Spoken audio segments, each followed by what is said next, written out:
Hi guys, well today we have the bigger brother to the incredibly popular Q300L. This here is the Q500L, and as you guessed it, this time we have the ability to squeeze it in a full-sized ATX system rather than just your smaller micro ATX configurations.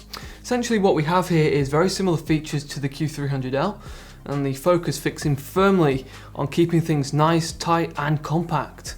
As far as the design and styling goes on Q500L, we have a highly perforated chassis which has the option to utilize a pair of magnetic dust filters which come with a trendy abstract polygon pattern. And surprisingly, even though this case is tight on space, we can still pack in plenty of storage. Now in terms of the pricing for this case, you're looking at around about 50 in the UK, 59 in the US, and then around 100 in Australia.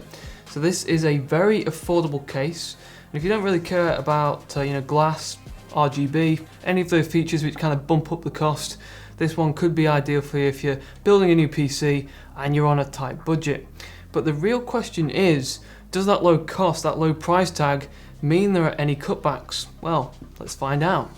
Okay, well let's start at the front of Q500L. So here we have one of the magnetic filters which incorporates that abstract pattern, and presumably you'll be able to get different designs to personalize this. And so this filter peels off, and underneath we have a perforated front panel. Now underneath this panel is where the power supply is mounted, and as you can tell it is possible to move it up or down depending on where you want to place it. Now the front panel connectivity is just like the Q300L in that the cover which holds the ports can be placed in 3 different locations depending on your preference. At the side, at the bottom, or at the top. And on this panel we get 2 USB 3 ports, a power button, headphone and microphone jacks, and a reset button. And so the bare minimum are all present for basic functionality.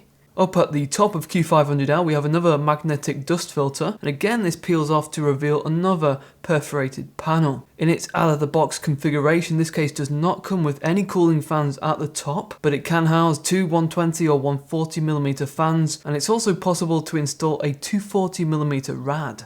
Okay, so for the side panels, on the prominent side we have an acrylic window which gives you this edge-to-edge display of the configuration inside. Over on the other side we have just a solid panel, but because of the rubber screws that are included here, we can shift the case onto its side and have it positioned horizontally instead. With those panels removed, we now have a view inside Q500L, and this case sticks to the standard layout for a computer case with some slight modifications. Even though this is a small mid-tower, the benefit of the design means that we can house the ATX form factor and still get away with installing high-performance kit. And we'll explore this now in more detail. Now the power supply sits at the front of the chassis and it fits inside a bracket. Now it is necessary to detach that bracket as the first step so that you can install the power supply and fix it back into the chassis. There is an extension cable which plugs into the PSU, so you can still plug it in from the rear. Just make sure that you do flick that switch before slotting the unit back into the case. Although having the PSU at the front does allow us to install all of the components in this tight arrangement, it does mean that we can't take advantage of a push-pull cooling configuration. It also means that the noise from the power supply is going to escape out of the front, which could be disruptive for some. At the bottom of the case we have some more perforation which allows us to install 2 120mm fans, which may be a good route to take for cooling if you add in some at the top as well. That way we can get some push-pull and get that heat to dissipate out of the top. At the back of the chassis we have 7 PCI Express covers. Each of those have the ventilation and have respective screws. It's good to see that even though this case is a low-cost solution, we don't have those disposable plates which some of the cases in this range have. Above this we have a 120mm rear exhaust. This fan is solely responsible for the airflow and cooling inside the case, which, as you will probably guess, is a flaw in such a configuration. We really need something to drive cool air across the system. Storage is an area which Q500L certainly excels in. There are 2 plates on the reverse of the motherboard tray. Each plate can accommodate either a single 3.5-inch drive or 2 2.5-inch drives like an SSD. Screws just need to be attached on the reverse. So that is an excellent use of space, although if you are using a mechanical drive, there is obviously not going to be any cooling here. Okay, so next we're going to take a closer look at the clearance options within Q500L to identify what will fit. And so for the CPU cooler, we have up to 160mm, and as you can see, we are at the maximum here with our Hyper 212 Evo. In the graphics card department, in that top spot, in line with that power supply, you've got around 270mm of space, and again, our Gigabyte RTX 2070 is pretty much at the maximum that you're going to get away with here. There is of course the option to go with a smaller power supply, which will give you more space for a longer card. Now, the location behind the Mobo tray is important for storing cables, and there is loads of space here, up to almost 3 centimeters. And what that means is you're going to be able to tuck away cables, feed them into spaces, and keep things clean and tidy just like this. The cable management inside this case is definitely one of its strengths. And then for water cooling, there is space at the top for installing a 240mm radiator, but there is only around 30 to 35mm of space between the top of the board and the case. Plus, combine that with the power supply and things can get somewhat crippled.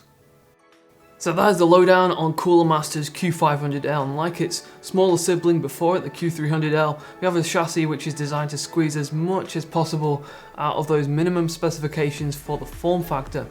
But there is no escaping the fact that building inside such a case does require a lot more patience, a lot more time, and it can be frustrating. When we installed this system here inside the Q500L, the process was much longer due to having to take out things like the PSU bracket, feeding cables along certain pathways early on, and making sure to carefully lower that board and GPU into place. And due to the placement of components, just one cooling fan and the power supply there being at the front of the case, you can guess that the cooling is not going to be a particular strong point for this case. However, if you can see beyond those negatives, what we have here is something pretty impressive, especially when you factor in the cost of this case, which is $50 in the UK, $59 in the US, and then $100 in Australia. You can still fit a full-sized ATX setup inside with a large GPU, big CPU coolers, or the option for liquid, and then it also offers the support for larger mechanical drives and SSDs on the back, and as you can see, it is really clean, neat, and tidy. So Q500L does have some drawbacks, but for a low-cost build, it gets the job done. Now for today's poll, guys, we're going to be asking you the question, what is the most important feature that you look for in a case? Just drop your answer in the top right corner. So if you guys are interested in seeing what the performance is like in terms of cooling for this case, please head on over to the full review, which is going to be on the screen in the description very soon. Please subscribe to the channel, and when you do, make sure that bell notification is enabled. Take care, and I'll see you guys next time.